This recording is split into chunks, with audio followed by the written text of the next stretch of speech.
cave, which is not my idea, just stuff I... Also, from what I read, I felt that he was moved by Jesus, and he actually quite believed. He believed that his wife changed his mind, not changed his mind, but stopped him following his own feelings. Yeah. Yeah, that's what it's written there. And so then he said, oh, I'm not going to decide. You Jews have to decide. And they all demanded that Jesus should be the one crucified, not Barabbas, who, according to what it says, the Pilate wanted to release Jesus and not Barabbas. But then the Jews, with it, under being pushed by the priests, said, let his blood be upon us and upon our children. And I think that was all just fabricated. So you could go around mistreating and treating Jews with contempt based upon that, and having a clear conscience for... basically Christians have had a clear conscience for 2,000 years of anti-Semitism because there the Jews said, we want our children and our descendants to be punished. When you actually analyse it, it's actually horrendous. Just a few verses there, the impact it's had. And there's one, there's a Russian philosopher called Soloviev. I was just reading something we're not online yet, are we? We just went live now. Yeah. Anyway, so I was just just reading. He was writing a commentary about the Russian author, about Christianity and Judaism, and saying, well, if the Jews are mistreated in this way for allegedly what they did to Jesus, why aren't the Greeks treated the same way for what they did to Socrates? Well, it depends. Socrates is the greatest Greek philosopher, and they had him put to death. But nobody blames the Jews today for that. Jesus, though, Jews today are blamed for killing Jesus 2,000 years ago. And so I went to the Lambeth Palace not very long ago, a CCJ event there, and I was talking to lots of different people. But anyway, one particular person I was talking to, he's a Jewish student who is involved in Jewish-Christian relations at his university. And he was saying that, anyway, talking to Christians, they said, you killed Jesus. Sorry? It's not unusual for Jews today to be accused by Christians today of murdering Jesus. And then where does that go? How do you think, as a Jew, you feel, did I murder him? Did I kill him? He got killed 2,000 years ago, not by me, maybe not by anybody who I'm related to. But nobody ever says that to Greeks. You murdered and killed and executed the greatest philosopher in Europe. I think because probably there's no heavily providential significance. Socrates was providentially significant. So that in itself is just theology. That's what I call historical revisionism. You take an ideology or theology and you interpret something that happened in history in that way. But you don't do that with Socrates. Why not? He was the greatest philosopher in Greek, basically in European history, really. And so because of this thing, which was invented, let his blood be upon us and our children, then it becomes a justification for doing that. That's how a lie creates a myth, and the consequences of that myth and that lie was a Holocaust, for which most Christians in Europe feel no sense of guilt, even though it's happened very recently. So that was the question I said this famous Russian philosopher Soloviev asked. Why do you treat Jews like this, but you don't treat Greeks like this? It doesn't feel It doesn't feel right because you are brought up as a Christian to believe that Jesus is God. Well, no, you don't believe that anymore, but you believe he was a Messiah, you believe he's the Son of God, maybe the only begotten Son of God, and therefore he was a much more important person than Socrates. But that's just, as Tolkien said, you're reading that into it, that's all. The Romans don't get blamed for that. The Soloviev said, well, why aren't the Romans being blamed for that? They're the ones that put him to death. They're the ones that charged him for the political crime of trying to lead an uprising against the Roman occupation. Why aren't the Romans held responsible? Why aren't the Romans held responsible for destroying the temple, taking all the gold that was offered to God in tithing and using it to rebuild their city? Why does nobody bring that up? That was God's holy place. That was the temple. Nobody mentions that. You go to the Colosseum. I went there once. As far as I know, it didn't say on the sign, this is what it is. It didn't say where the money came from. You can look it up in the books. That's where it all came from. So why don't they do that? Why don't they say, well, maybe we should dismantle it and send all the money back again? Maybe we should go and have reparations. Sorry? Yeah, but yeah, I know, but okay, Jews never asked for it back. What I'm saying is, the history should be accurately recorded, not historical revisionism, which is what you get with the crucifixion of Jesus. It's historical revisionism. With the destruction of the temple, historical revisionism. Some people want reparations. I mean, there's the Black Lives Matter thing and all that stuff going on in the different, countries. Which country sent more slaves across the Atlantic? Do you know? No, which European country sent the most slaves across the Atlantic? No, it's Portugal. Look it up. Look it up. Sorry? If you go look it up in Wikipedia, slavery, and it tells you exactly how many. And all of Portugal, Southeast Asia, South America, okay, Brazil, all those countries. Okay, but anybody want money out of the Portuguese? Why not? Because they haven't got any. So the idea that all this money was made because of slavery is actually not true. Historical revisionism again.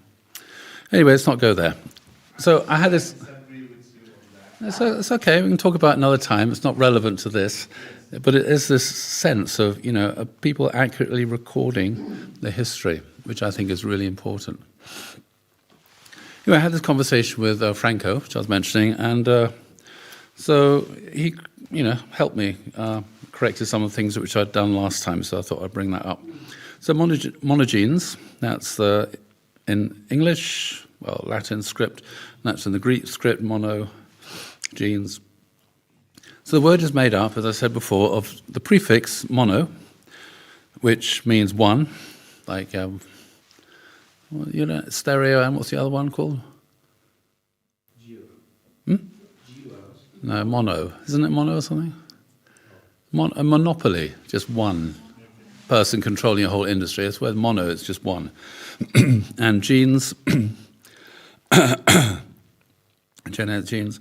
The traditional view is that genes, genes, is to be derived from the Greek verb, how do you pronounce it? Anyway, no, I'm not going to try. My Greek's terrible these days.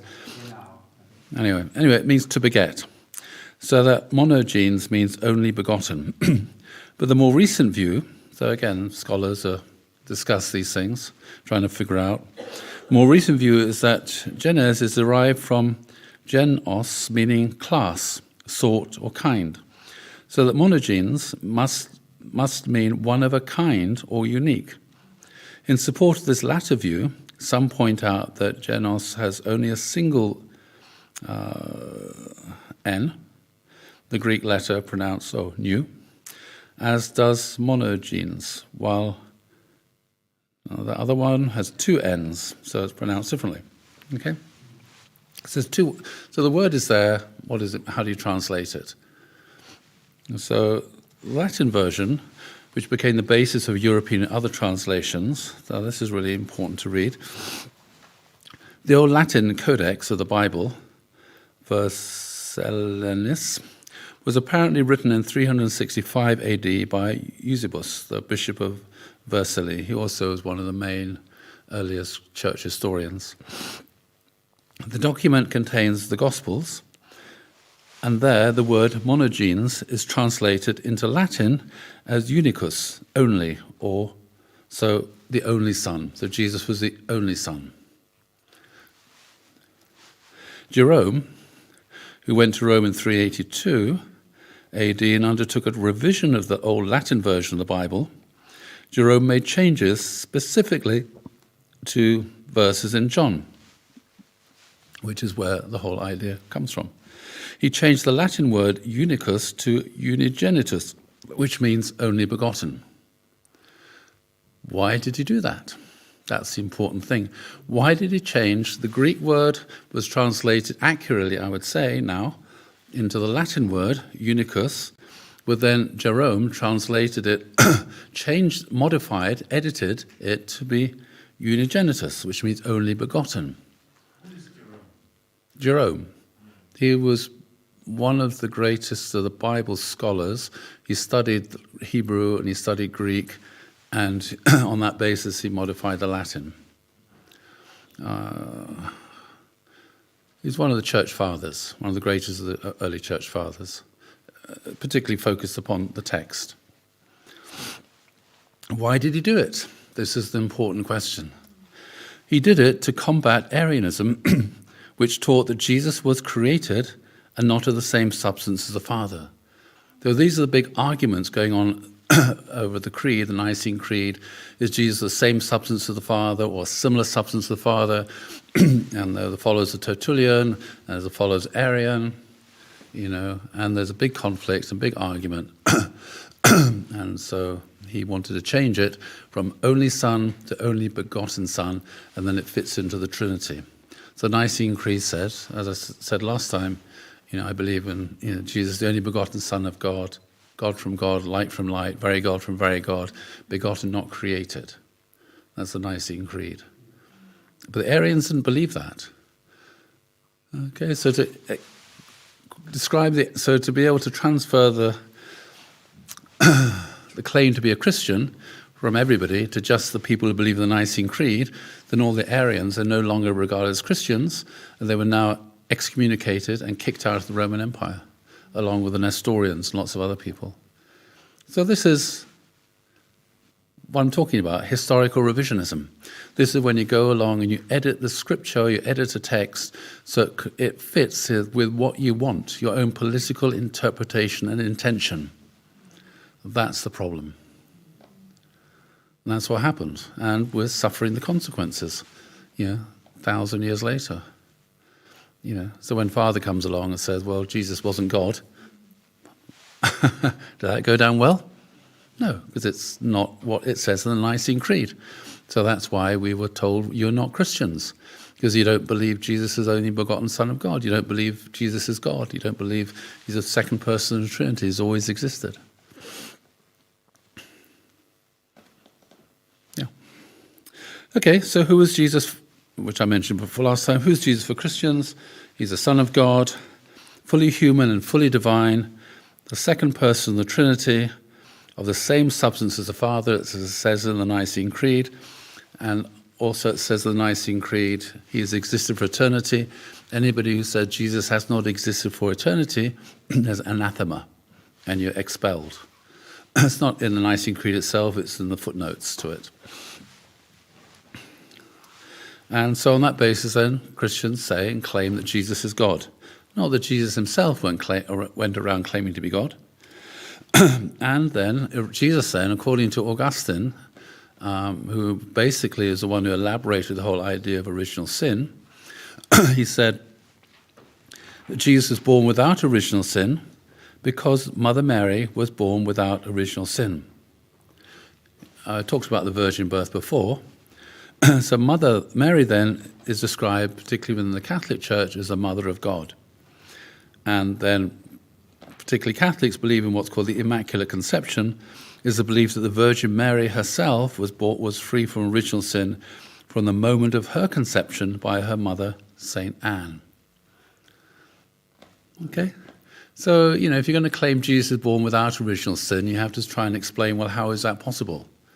Okay, the virgin birth, well, at least you haven't got a dad involved. God is the dad. But, well, is Mary born with original sin? If Mary's born with original sin, then surely how can Jesus not be born with original sin? So you have to come up with and say, well, actually, with Mary, it's the Immaculate Conception. She herself was born without original sin. But they don't want to try and explain how that is possible. So they don't. They just state it. It's a doctrine. The Immaculate Conception. Did you hear about that in your Catholic upbringing? Yes. Yeah. So again, this is theology. Is it true or not? Well, that's what C.S. Lewis and Tolkien were discussing. What is it there for? That's why it's there. And is Jesus God then? Well, what does it say in the Divine Principle? Jesus may well be called God because as a man who has realized the purpose of creation and who lives in oneness with God, he has a divine nature. Nevertheless, he is not God himself. And this is why we are accused of not being Christians. Jesus said, before Abraham was, I am. We should understand that Jesus did not mean by this saying that he is God himself. While on earth, Jesus was a man, no different from any of us, except for the fact that he's without original sin. That comes from not the Bible, it comes from Augustine. We can conclude with finality that Jesus was not God himself from the words he uttered on the cross. My God, why hast thou forsaken me? So if Jesus is God, why would you be having a conversation with himself? So this is the principal perspective. Jesus was not God, he's a human being, born without original sin, became one with God. Yeah. So if you've been studying the John... Thank you. One of the things that is said there, that Christians don't believe what the essence of Jesus is. Have you come across that? Does the Chambumo-ron explain what the essence of Jesus is or was? No. Just what? You're meant to be telling us about it. Well, I'm not. This is the Jesus is a human being, yes, but anyway. But the Chambumo-ron doesn't actually explain what the essence of Jesus was. Doesn't go into that, which is I find curious. Why not? Any more than it goes into explaining what the phrase "only begotten daughter" means, or "only begotten son" means. So what does it mean then to say that True Mother, Hak Jahan, is the only begotten daughter of God? So in the Chambumo-ron lectures, she is described as the only begotten daughter of God. Originally it was just the only begotten daughter. Well, that's obvious, because her parents only had one daughter. Elizabeth Haynes is the only begotten daughter in the Haynes family. Okay. But when you say of God, then it's a different dimension. You're moving into the Jesus Nicene Creed world then. So, so I'm getting a lot of this from, as I said, from Franco. So he sent me this. This is the Korean docs, because I didn't know what it was in Korean. So he told me docs sang yo. Yeah, it's Korean. It's also the Chinese there. Means only born daughter. So that first bit of the word doc means only. The next bit, saying, means born. And Neo is daughter. So that's what it is in Korean, only begotten daughter. Only born daughter, born is begotten, so that's why it's translated into English as only begotten daughter. So the question is then, well, if Jesus was the only begotten Son of God, there's a whole list of things that meant. Does that same thing apply to True Mother? So was she conceived by a virgin birth? Or an Immaculate Conception? Is Hak Jahan the third person of the Trinity? Like Jesus, the second person of the Trinity, she's the third person of the Trinity. which means has she existed forever and then sent down to earth? Like Christians believe Jesus always existed, and then he was sent down to earth, the virgin birth, and then he lived on earth, and he went up and did fit into the same place again. So is Hak Jahan the same substance as God? Has she existed forever? Is Hak Jahan God? So if you say someone is the only begotten daughter of God, it raises all these kind of questions that go along with Jesus is the only begotten Son of God. So if you believe Jesus is the only begotten Son of God, that's believing the Nicene Creed. If you say Jesus' true mother is the only begotten daughter of God, then are you saying she fits into the Nicene Creed and just change the name Jesus to that? Yes, Joanna. Before all of that, Nicene Creed and everything is Adam and Eve. Uh-huh. Adam and Eve, first son, first daughter. But it became a problem for the first son and the first daughter because they fell.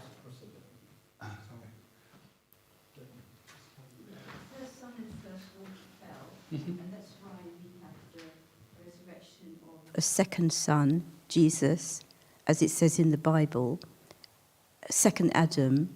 So, in a sense, we never had that with Eve, but we had it with Adam. Okay, so St. Paul then said Jesus was the last Adam, or we would say the second Adam. So I'll come on to this later, but in the Bible, in Genesis, says God created Adam and Eve. Adam and Eve weren't the only begotten son or only begotten daughter of God. Jesus himself never claimed to be the only begotten Son of God. That was all the Gospel of John, influenced very much by Greek mythology, basically. Zeus going around having sex with women and, people like Achilles and others getting born. Not Achilles, but somebody else, yeah. So, as I said last time, when I was a teenager, I was brought up as a Christian. I learnt the Nicene Creed off by heart. But then I also studied biology, so I didn't believe in the virgin birth. And then I didn't believe Jesus was the only begotten Son of God. I didn't believe in the Nicene Creed. And my RE teacher told me I was a heretic. It doesn't bother me whether I'm accused of being a heretic or not. And so, then the divine principle itself says Jesus was not God. It doesn't say in the divine principle that he's of the same substance as the Father. So the Nicene Creed is not supported or confirmed by the divine principle or Father. So then if you're going to talk about a title, you shouldn't say Jesus is the only begotten Son of God, because that brings in the whole of the Nicene Creed. You should say Jesus was the first person, the first man who became that kind of relationship with God, of feeling that, but he wasn't begotten. He was, he had parents. It wasn't a virgin birth. He had a mum and dad as well. Whereas the Christians don't believe that.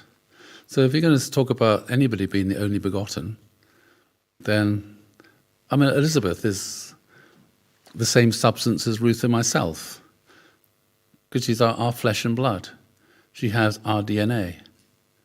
So if somebody's born, they have the same flesh and blood and DNA as their parents, and the same substance. But was Jesus of the same substance as God? Does God have a physical body? No, it's a different substance. Jesus was a human being, just as Adam and Eve were human beings. They weren't gods.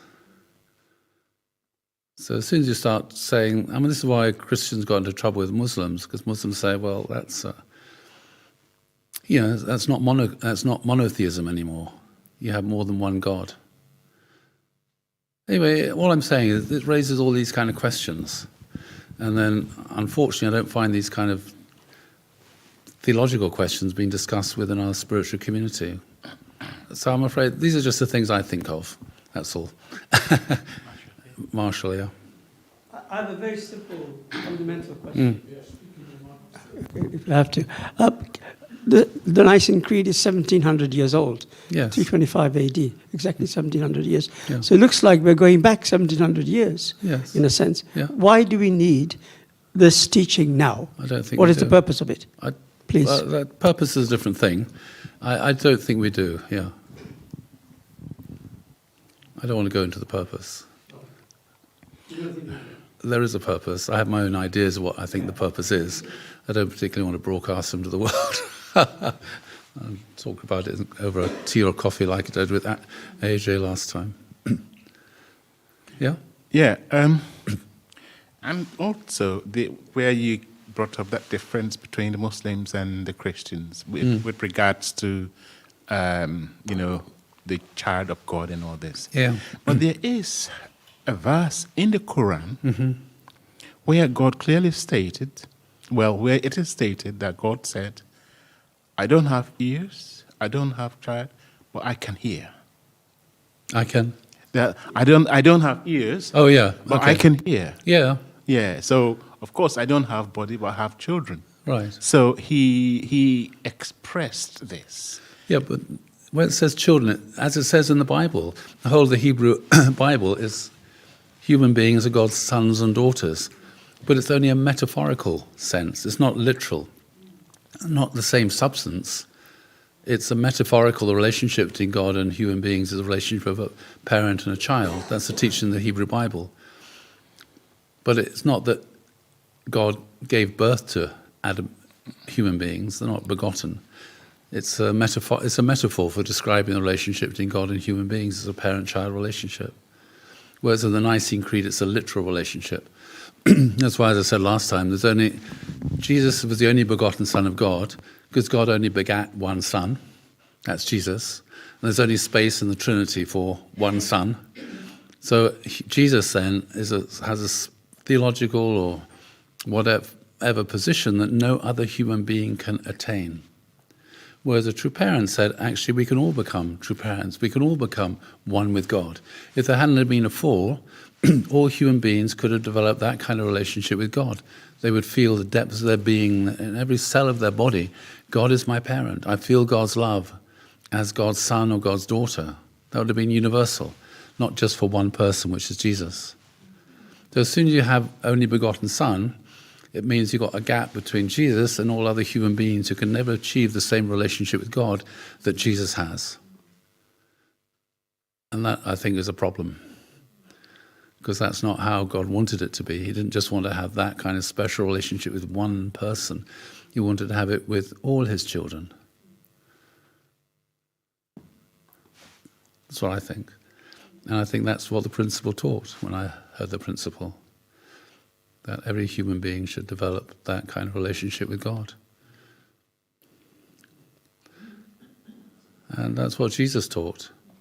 I am the way, the truth, and life. Nobody comes to the Father except by me. But once you've got to that, then you don't need a mediator anymore. So does that then undermine the concept of Cain and Abel relationship, where, again, according to the principle, you can only go to God through your Abel? And with this other concept that we can all relate to God. Okay. So where does those conflicting ideas of... I don't want to talk about Cain and Abel today. But certainly that kind of idea certainly entered the Catholic Church. So the Pope then has the authority to excommunicate somebody or to forgive somebody or decide whether somebody goes to heaven or hell. So when Luther came with the Reformation, no. Every single person can receive personal grace. It's nothing to do with the Pope, whether you obey the Pope or not. Every single human being can experience forgiveness of sin and faith in God and experience God's grace as an individual. And whether the Pope agrees, and the Pope doesn't have the authority to say Protestants are all going to hell. So this understanding of the way that the word expression Cain and Abel works within our own spiritual community, I would say is a mistake. I don't want to talk about it today. I've already talked about all that on my Zoom lectures. So today we're just focusing on this. Anyway, it raises these kind of all I'm saying is, if you get to say true mother is the only begotten daughter of God, it raises these kind of questions that are connected to Jesus being the only begotten Son of God. How does that work? These are, as I said, I just think. And I'm not going to tell you what you should believe or anything. It's just what I think about. And hopefully, I'm sure you'll all go home and think about it. Okay, anyway, so moving on now, finally.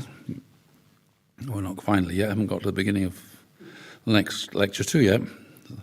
So true mother is the only woman who could be the first to receive heavenly parents' love as a first coming of the only begotten daughter.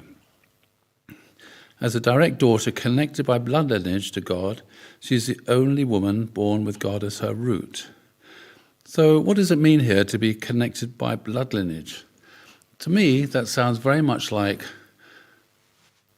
Jesus being the only begotten Son of God, because Mary is a virgin, the Holy Spirit came along and don't know what happened. But anyway, Mary became pregnant. So in that sense, Jesus was of the blood lineage of God. So for me, this is, okay, what does that this blood lineage of God mean? So again, we should always go back to the Bible, Hebrew Bible.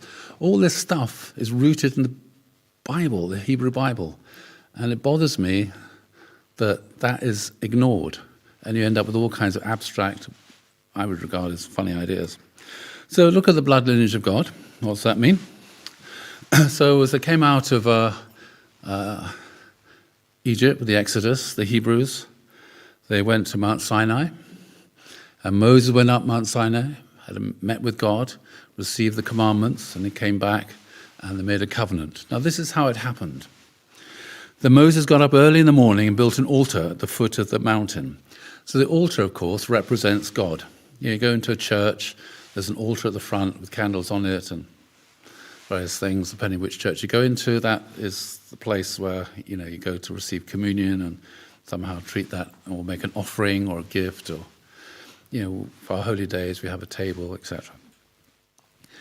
So it represents God. Then he directed the young Israelite men to offer sacrifices of bulls.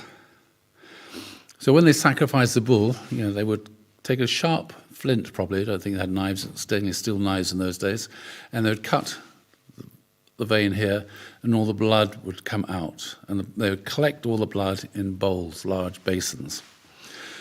So Moses took half the blood and put it in bowls. The other half he threw against the altar. Then he took the book of the covenant, the 10 commandments and the other commandments as well, and he read it to the people. He read it as the people listened.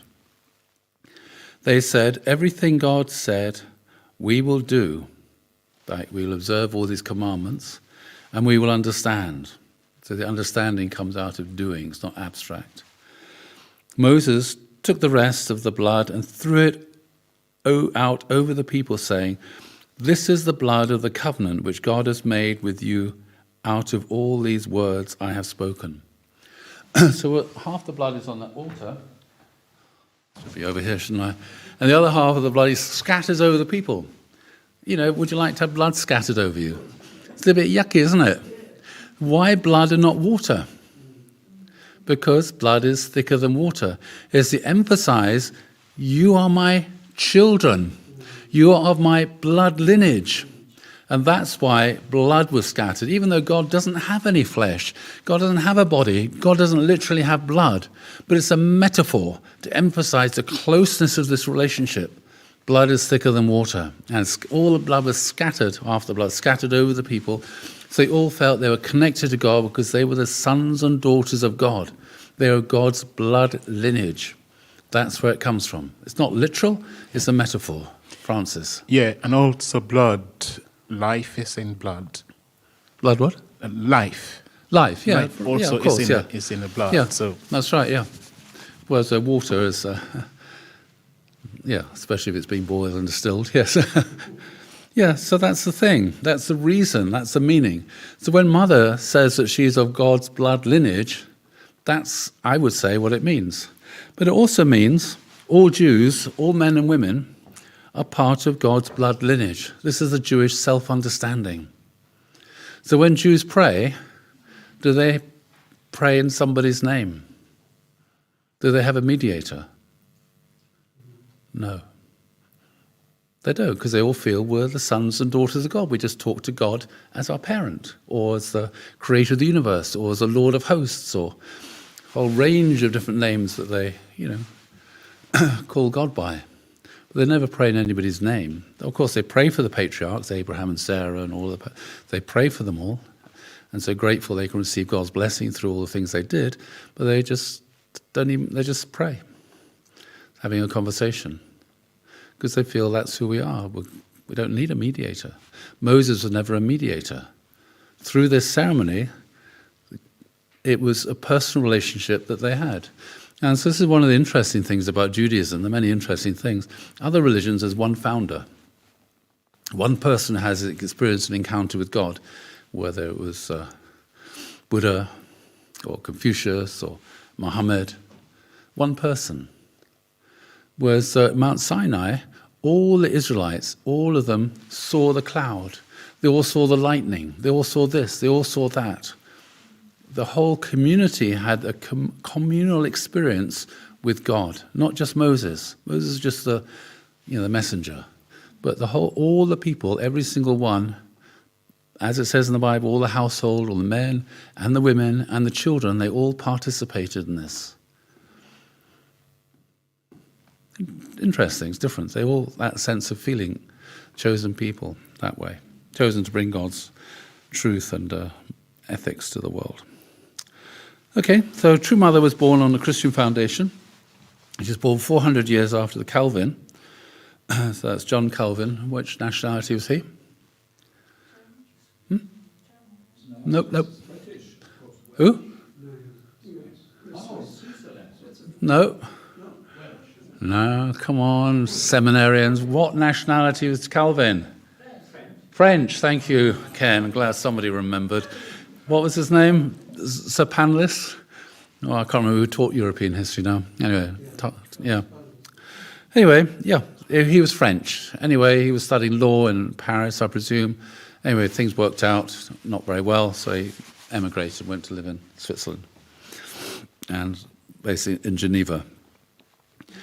Anyway, so he wrote quite a few books. He's one of the most significant of the reformers. But he also wrote this book called Necessity for Reforming the Church. And he wrote this to the Council of the Holy Roman Empire in 1543. So the Holy Roman Emperor at the time, there's this Reformation going on in northern Germany with the Lutherans, and then Calvin was very well respected in Switzerland, and Zwingli, and lots of stuff was going on, all within this empire that the Holy Roman Emperor was emperor of. And so he realized that the Catholic Church has a lot of corruption. It needs to be reformed. And so he thought the best person to come up with a book who can, tell people how the church should be reformed is Calvin. So Calvin then wrote this book, Necessity of Reforming the Church, for this council. Anyway, the book itself did not make much of an impact. It was translated into English 300 years later. So another good friend of mine called David Stewart, I'm sure some of you know him. He studied history at Oxford and he's interested in these sorts of things. So he wrote and told me, actually, this book itself didn't make much of an impact at the time because you're either Lutheran or you were Catholic, and there weren't very many Calvinists around, and it wasn't translated into English anyway 300 years later. So it didn't make that much of an impact. But anyway, what True Mother found interesting, because Tyler Hendricks told us there's some Korean theologian, he passed it on to True Mother. So actually, the same year that she was born was exactly 400 years after Calvin wrote this particular book. So the only begotten daughter was born on the foundation of Korean Christianity, which continues the legacy of the Protestant Reformation and the Presbyterian Church. So John Knox went to Calvin, went to Geneva, and he went back to Scotland, and he started the Presbyterian Church. So the Church of Scotland are basically Calvinists, and it's the Presbyterians who went to bring Protestant Christianity to Korea. I'll talk about it another time. But anyway, what's interesting, though, well, lots of things are interesting, but Calvin is referred to in the Divine Principle book. So people such as John Calvin have propounded the doctrine of absolute and complete predestination, which is widely believed even in our present day. Augustine was a predestinarian. All Christians have been, but he is particularly well known for this idea because he developed it, absolute and complete predestination, which is widely believed in even in our present day. And so this is the idea that from the day you're born, God has already decided and predestined whether you're going to go to heaven or hell. That's what complete predestination, absolute predestination means. Whether you go to heaven or you go to hell is not determined by the way in which you live your life. It's because God has already predestined whether you're going to go to heaven or you're going to go to hell. And of course, this whole idea of predestination is what informed the whole of Christian theology. with the idea that the fall of Adam and Eve was predestined. God knew it was going to happen. God wanted it to happen. It's all part of God's plan. The crucifixion of Jesus was predestined and part of the plan so that people could receive forgiveness of sin and salvation. So all Calvin is doing is just restating that fact. Well, that's not a fact, it's Christian theology. They may have held to such a doctrine because they were wrongly believed the accomplishment of God's will depends solely on the power and the work of God. Yeah. Because otherwise, unless you believe in predestination, you can't believe the crucifixion was God's will. They were ignorant of the true relationship between God's portion responsibility and the human portion responsibility in the fulfillment of the purpose of the providence of restoration. So actually, the Divine Principle book itself is very critical of John Calvin. That became the basis of the Presbyterian Church, which started Presbyterianism in Korea, which, of course, fathers converted to become a Presbyterian. I guess true mother probably was, don't know. And, yeah. So this leads to the idea that what happened is what was supposed to happen, as I said, the fall and the crucifixion. So Calvin was a supersessionist, and he argued that Jews are a rejected people who must embrace Jesus to re-enter the covenant. So it's the idea here that unless Jews believe in Jesus, they can't re-enter the covenant, so instead of going to heaven, they're going to hell. That's a traditional Christian view. Yeah. Okay, anybody been to a Presbyterian service? Okay, when you read this, you'll realize you have been. So, sorry? No, when I outline it, you'll see you have been. Okay, 1976, I went as a pioneer to Inverness in the Highlands of Scotland. Somebody called Pat Iverson, she went to Aberdeen, the same time as me. David Fracehouse went to Perth. And anyway, so they just gave me a bunch of fundraising. I was 19 years old. They gave me some fundraising product, a one-way ticket to Inverness, to pioneer Inverness. And I had to work out where I'm going to stay, etc., go witnessing, and get a centre and all that sort of thing. Anyway, I used to go to the Church of Scotland, and the Free Church and the Free Presbyterian Church. There are lots of different Protestant denominations up there. So I went along to the Presbyterian Church, which was founded by John Knox. And, what happens? This is the traditional Presbyterian service. If you go in there, you'll find that in a Catholic church, the altar is which is at the east end of the church, if they can, build the church that way. And that's the idea, is towards Jerusalem, that's God. If you go into a Presbyterian Church of Scotland, those churches, it's not the altar, it's the pulpit. It's slap bang in the middle of the church and very high up. Okay, so the focus there is upon sermons. Catholics only started giving sermons relatively recently. Mostly it was liturgy, prayers, rituals, communion. Church of Scotland would only have communion a couple of times a year. Anyway, so this is how it works. Call to worship. The service begins with a call to worship. Prayers, the congregation stands while the minister leads in prayer. Music, the congregation sings hymns or modern worship songs nowadays, or psalms in the past. Bible reading, the congregation reads from the Bible. Sermon, the minister delivers a sermon based on the scripture, and the sermon's usually about an hour long. And then offering, the congregation makes an offering. Benediction, the service ends with a benediction from the minister. Announcements, the minister makes announcements at the end of the service. That sound familiar? Ever been to a Presbyterian church service? Yes, happens in the Unification Church every Sunday. And I remember when I was teaching in Chongpyong, I had a chance to go to the new church which is open in Chongpyong town. And I went there, and it was exactly like this. It bored me to absolute tears. So halfway through, I walked out, thought there must be more interesting things going on than this, and tried to find the Sunday school. And I went around looking at all the different Sunday school rooms, mostly just children. There were no teenagers. So I said, well, what happened to the teenagers? Oh, well, they're too busy to come to church because they've got to revise for exams so they can do well. very Korean thing. Tiger mums. They call them tiger mothers? Yeah, that's what they all are. Any comments? Same thing. So that's where our tradition comes from. The Presbyterian Church comes from that thing from Scotland. And anyway.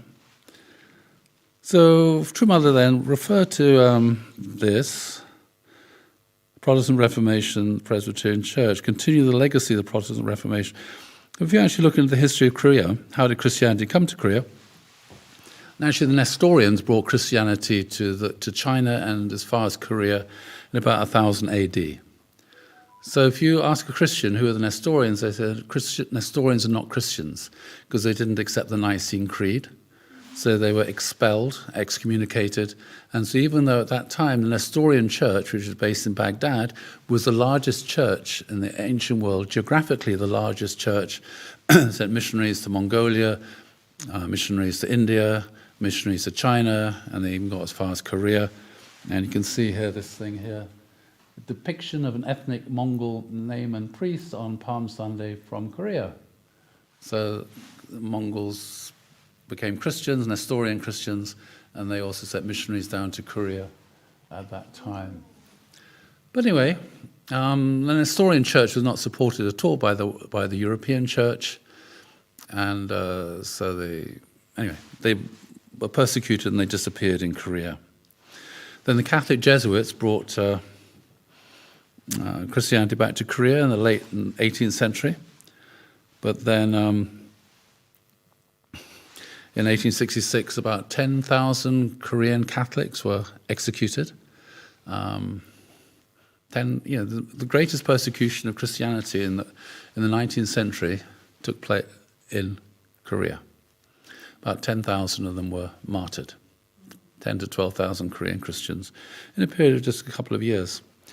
Anyway, so at that time, a Welsh Presbyterian, can't remember his name now, he, 1866, he went from south of Wales, he went to China as a missionary, heard that there were Korean Christians living in Korea, but they didn't have any books, so he took Chinese books to Korea at the risk of his life, distributed them. So he was a Presbyterian, Welsh Presbyterian, so he was a Calvinist, and he actually got martyred himself, giving out these Bibles in Korea. And then John Knox, who was a Scottish founder of Presbyterianism, studied with Calvin. Yeah, anyway. Then there was a Scottish Presbyterian who also went as a missionary to China. He heard that there were Korean Christians, but there was no Bible in Korean, so he translated the Bible from English, the King James Version, into Korean, and that became the Bible of Korea. The King James Version, in which it talks about Jesus being the only begotten Son. Modern Bibles don't say that. Modern Bibles have been changed by the more recent scholarship, and often it says Jesus is the only Son of God. They don't say begotten anymore.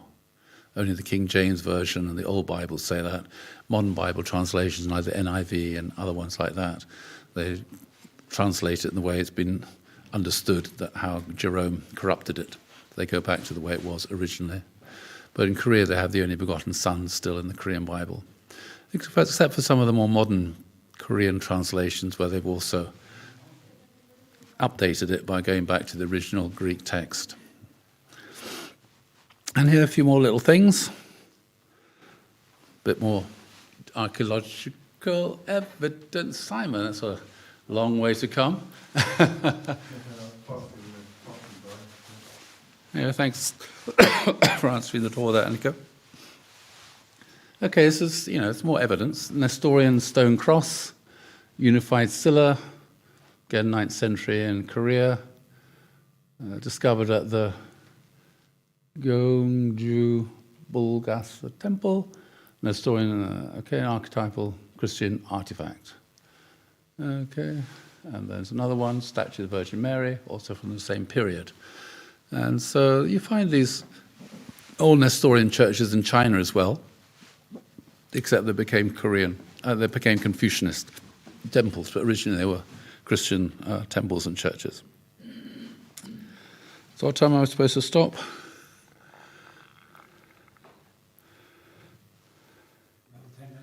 10 minutes, okay. So next slide here. True Mother was born as the only begotten daughter and made her own decision. True Mother grew up from birth knowing God was her parent, developed through a natural intuitive communication with heaven without formal learning. True Mother made her own judgments and decisions and advanced to the position of completion. So do you think anybody else has ever felt that they were the son or daughter of God? Yeah. So her mother told her that. You know, she said herself, my mother told me I'm the only begotten daughter of God. That's why she came to that way of thinking. But lots of people, you know, I remember when I was a child, I just talked to God and God talked to me, and I had a conversation about the Nicene Creed. Is it okay? I don't believe in this stuff. And that's all I did. I just spent all my time talking to God. I came across a nice book. Graham gave me a book by someone called Joseph Needleman, who was a scholar. And the first sentence there, he says that, you know, we breathe. We have a spirit and a body. From the day we're born, we breathe through our body. And he said, when we start breathing through our spirit, we start asking about God. And that's all it is. You know, you get to a point where you start asking these questions. How did I get here? God exists. All these kind of questions. And sometimes parents can, you know, get involved in these kind of conversations, and people can do that. And sometimes they say, you don't believe that kind of rubbish. You never know. But every human being naturally asks this question. As a spirit, they ask the question about God, about where do I come from, who am I? And so True Mother felt that way, and she obviously pursued it. Lots of people think that way, but they don't pursue it. That's the difference. A lot of people just stop asking questions. If a child, all they do is drive their parents absolutely round the bend. Why, etc., etc.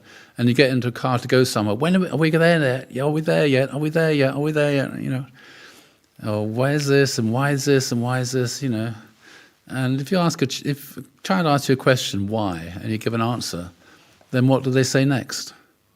Why? And you have to try. You know, they want to get to the bottom of things.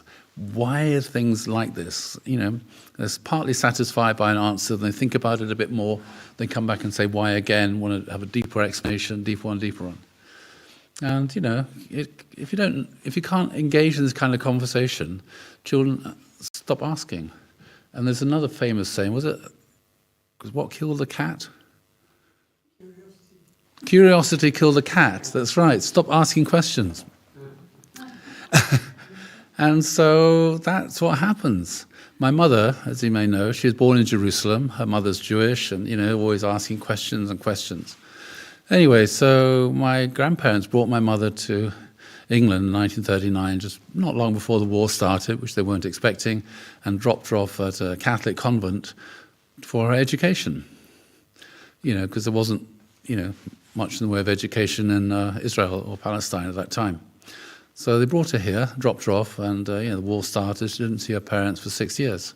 But because she grew up in Jerusalem, Haifa, you know, she learnt Hebrew, she learnt Arabic, she learnt German because she went to German primary school, and she's always asking questions about this, that, and the other.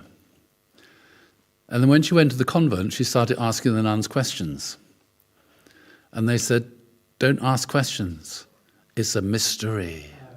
You heard that one? It's a mystery. In other words, instead of saying, I'm sorry, I just don't know the answer, I'm stupid or I'm uneducated, they said it's a mystery, it's impossible for anybody to understand that. And because she was in a Catholic convent, and they were all Catholic girls, and all the teachers were nuns, but she's Jewish by birth, my mother is, then she felt very uncomfortable. It's basically the default position of most people in the 1940s was to be anti-Jewish. You know, if you're in a Catholic convent and you can't go around saying I'm a Jew, you know, you get into trouble. All sorts of troubles, discriminated against and all sorts of things. Anyway, so that affected her whole spiritual development. Yeah. She always felt if she asked questions, religious context, she felt very uncomfortable. Oh, it's a mystery, I shouldn't be asking. So when I used to ask all sorts of questions, oh, it's a mystery, I shouldn't answer. Well, I said, the divine principle gives a much better explanation about these things than what I heard when I used to go to church at school, where I received a very Christian upbringing, but I just disagreed with it, didn't make sense. And so they decided to call me a heretic. Fine. Sometimes, I get called a heretic in the Unification Church. Okay, so what? I think these things through.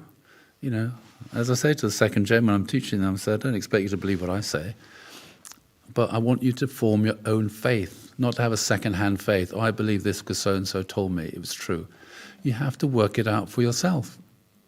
I remember once teaching a heart workshop in Cleave House years ago.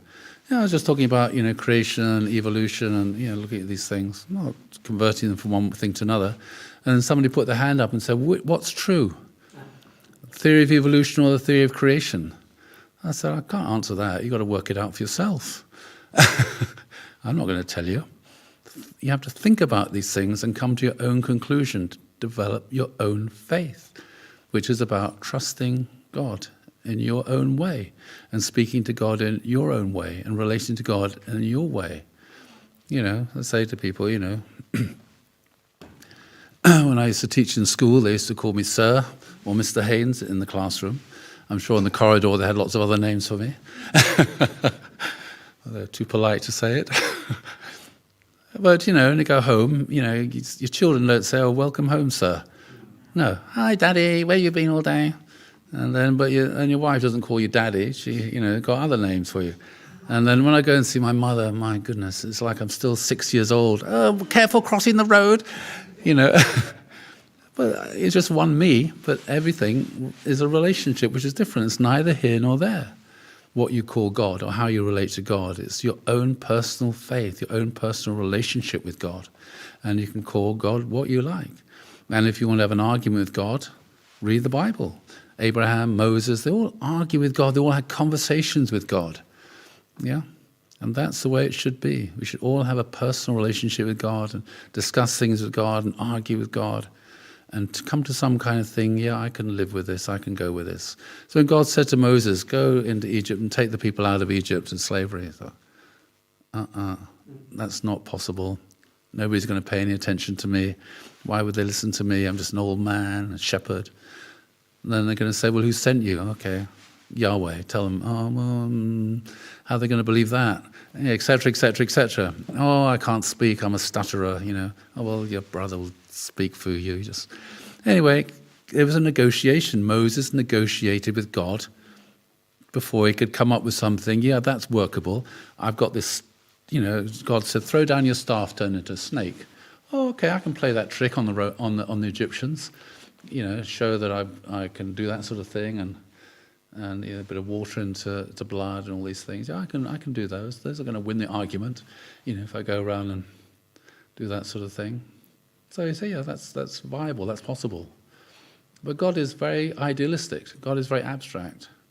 You've got to argue with God until you can come to something, yeah, that is workable. Abraham argued with God. Moses did. Jeremiah did. Isaiah did. And the wonderful thing about the Hebrew Bible is all these arguments and discussions are all recorded. The prophet said that to God, and God said that in reply. You don't see that in the New Testament. Obviously, Jesus has an incredibly profound relationship with God, but unfortunately, those conversations are not recorded in the New Testament. They're only recorded in the Old Testament, the Hebrew Bible, which is one of the reasons I love the Hebrew Bible so much. What God said and felt is all recorded there. It's not recorded in the New Testament.